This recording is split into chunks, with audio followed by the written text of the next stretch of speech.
Hey everybody, once again, it is Percy, your host for the Social English Podcast. Today, we are going to review the second part of our episode 115. We are going to talk about a writing assignment that a Japanese listener asked me to help them fix. So, without further ado, let's kick the intro. 今日は英語修理店のエピソードです。英語を勉強している日本人が英語の間違いを正してくれないかと尋ねました。これを実際の会話英語で行ってみます。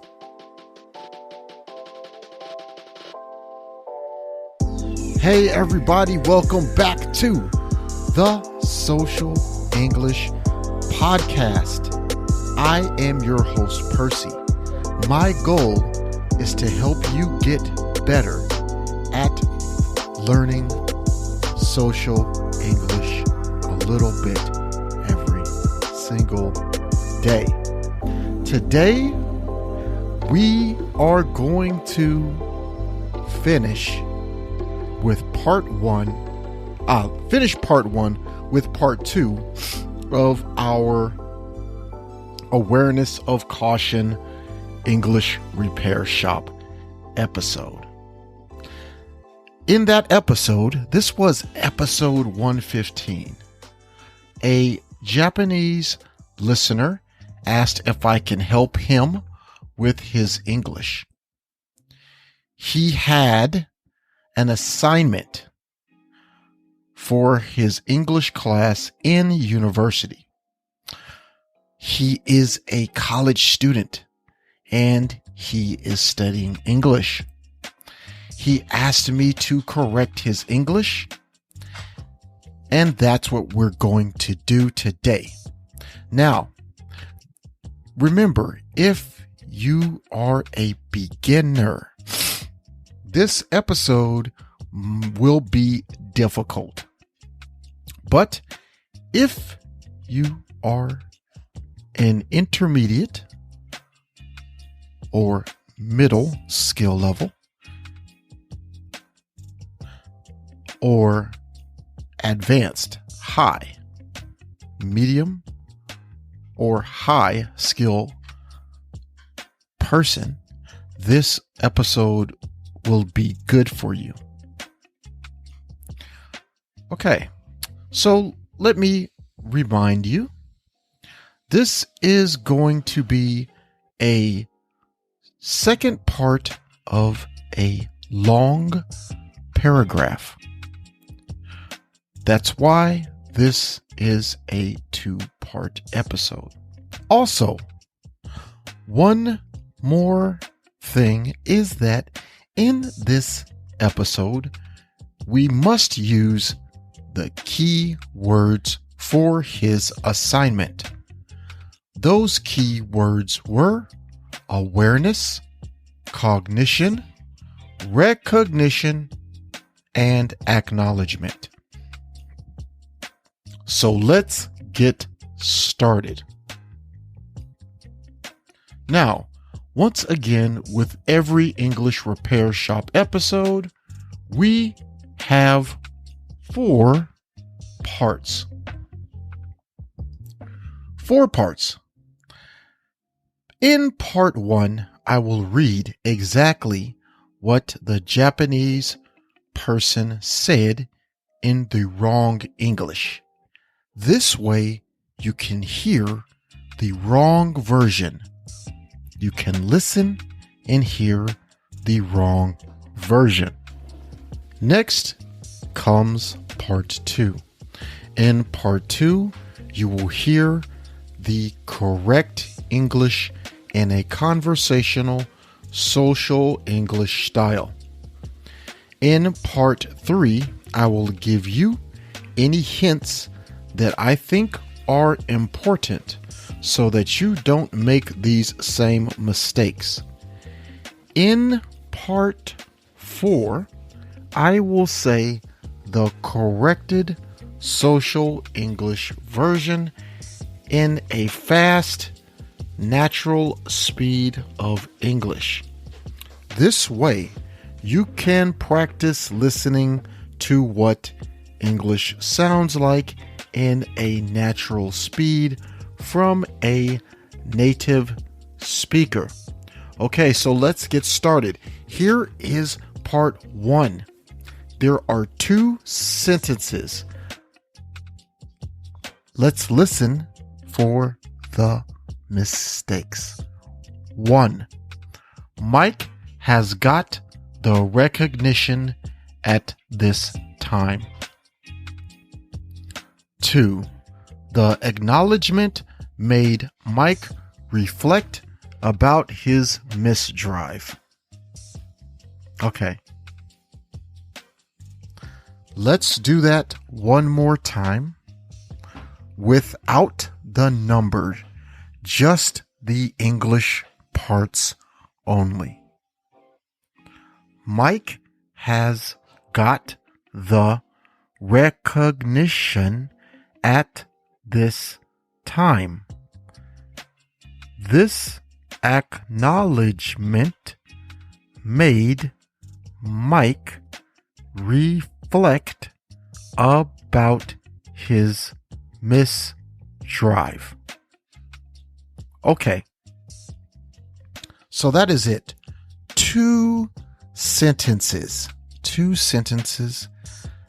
Let me ask a question to you, the listener. Did you hear any mistakes? How would you change this or these sentences? Okay, now let's move to part 2. These are the correct version of the social English of those 2 sentences. There are 2 corrected English sentences. So let's start. 1. Facing the recognition of his responsibility, he called his insurance company. 2.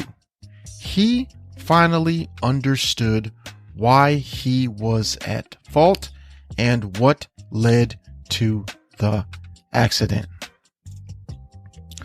Okay, now let's do that one more time without numbers, just the English parts only. Facing the recognition of his responsibility, he called his insurance company.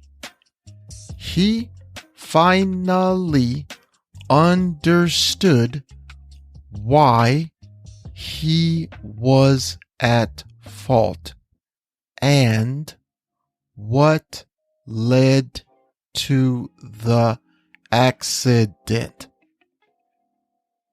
Okay, so that was it. That was the correct social English version. Now, for the third part, part 3, these are my hints.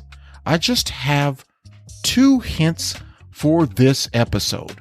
Mike got the recognition doesn't work here. It doesn't make sense. Instead, you can say, Mike finally got it and recognized his responsibility, to make the sentence clear and make sense to a English speaker or a native English speaker. It must make sense in English. The second hint, misdrive isn't not a word. We don't say misdrive. You just use mistake. In fact, you can use mistake in many situations where there is a problem. Just use the word mistake. It is much easier for you. Now, let's go to the last part for today, part 4, the fast natural speed. Now, please listen. I will just say the English parts only. Twice, but in the fast, normal speed of English. So let's get started. Facing the recognition of his responsibility, he called his insurance company. He finally understood why he was at fault and what led to the accident. Facing the recognition of his responsibility, he called his insurance company. He finally understood why he was at fault and what led to the accident. この章を気に入っていただけたら、5つ星のレビューをぜひお願いします。コメントは英語か日本語でお書きいただければ喜んで読ませていただきます。dialsocialenglish.com にアクセスしてぜひ無料でダウンロードしてください。ほとんどの日本人の英語を勉強している人がやってしまいがちな7つの間違いとその正しい言い方。また、毎日英語を上達させるのに役立つ資料もたくさんあります。Apple Podcast、Google Podcast、Stitcher、そして今はパンドラでもポッドキャストを購読いただけます。支援者になっていただけませんか？私たちがこの章を作るための支援として$5の寄付をお願いできませんか？今後のエピソードで感謝の気持ちをお伝えします。また、そこでしか利用できない新しいコンテンツも入手できます。patreon.com/socialenglish からご参加ください。ソーシャルメディアで私たちのポッドキャストを友達にシェアしたり、Twitter、Facebook、Instagram のフォローをお願いします。And there you have it. We used all 4 words and said the passage in a clear and correct English way. If you didn't get a chance, go back and listen to part 1, episode 115 to understand the entire passage. I will see you in the next episode. And once again, Happy New Year, peace and love. 今日は楽しい時間をありがとうございました。ぜひ私たちのウェブサイト realsocialenglish.com を訪問して日本語訳と役立つ情報を手に入れてください。また次回お会いしましょう。バイバイ。See you next time. Bye bye.